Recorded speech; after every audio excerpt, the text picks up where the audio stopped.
Back to Faneuil Hall. This is the second part of our painting of two large figures and their dog. So now I've returned to this mid-value and starting to place some warmer tones in figures which are going to be a little closer to my subject, starting to paint details into the main subject and identify the focal area.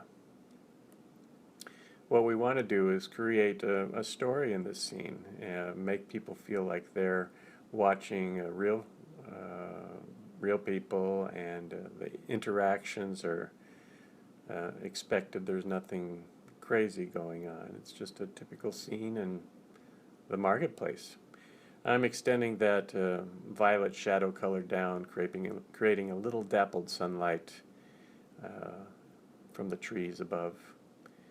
And at the same time, starting to isolate the foreground figures. You can see now I've extended some of that violet color up into the trees, into the near figures, so that we're getting some depth in the painting. Start to paint some of the local color in the chairs and tables, and eventually into the figures themselves. We have a little bit of challenge in that we don't want to lose the dog in the foreground, so I'm keeping him light for the moment. I will add some color as we build it in, and I want to get especially his upward glance. That's important to me. Adding more believability to some of the figures that are, as I said before, some are sitting down and some are standing, and look at how they're developing. We're starting to feel depth and light come into the scene. They're nondescript, they're pretty simple. We feel some figures are sitting down, some are looking down, some are looking towards us. This sort of variety makes the painting more believable. In fact, we don't want to get too detailed in these figures. We want to keep them very simple and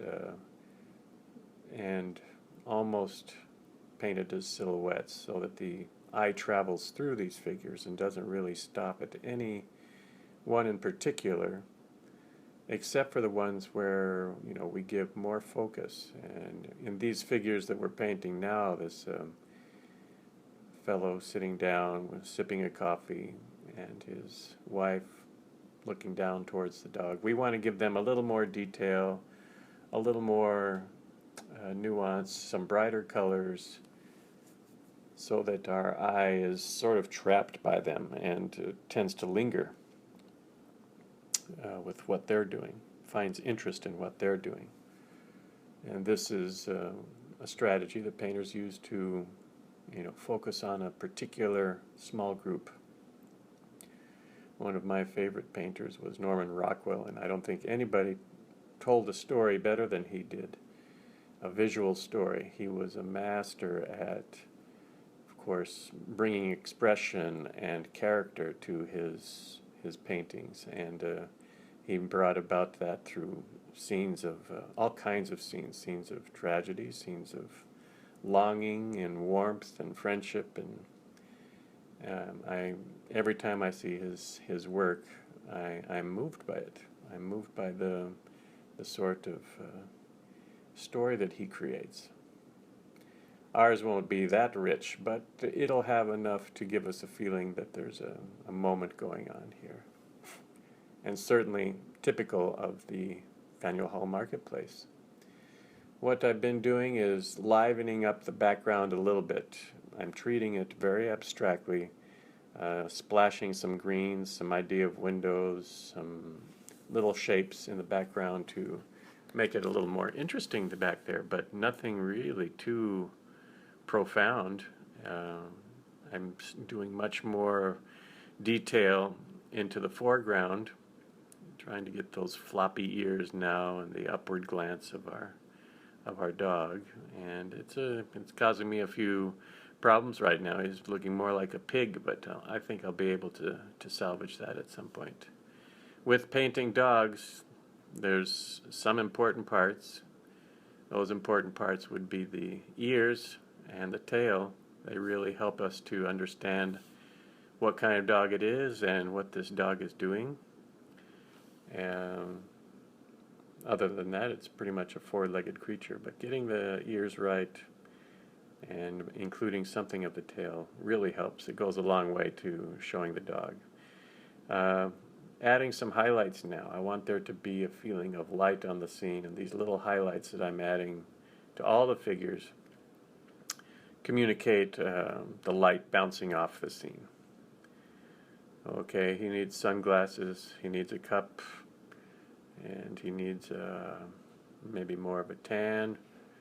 Little things here and there to not only make it more believable and detailed, but in some case you notice I've joined the darks under the table, from the legs of the figures and the legs of the chairs all around the dog, so that I get more brightness on the dog.